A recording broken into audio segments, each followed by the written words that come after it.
โมเพื่อน FC คลิปนี้กับพาโมเพื่อน FC เนาะมาจอบปลาแหวตัวนี้เนาะแหวใหม่เฮา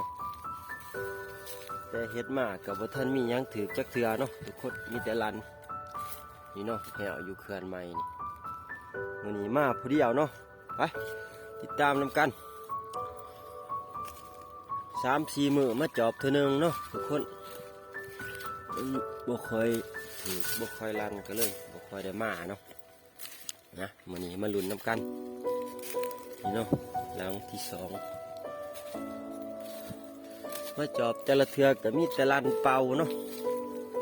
สงสัยเป็นนกหน่อยช่วงนี้ก็ฤดูแล้งเนาะ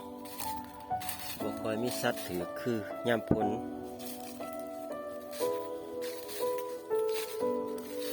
ลุ้นนำกันเนาะทุกคนเนาะมื้อนี้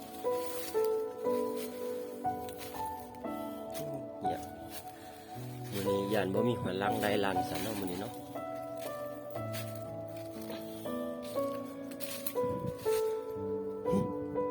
ทุกคนหลังนี้ลันทุกคนเฮ้ย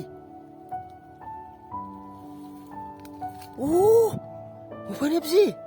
เห็นบ่โอ้ถึกหนูโอ้ย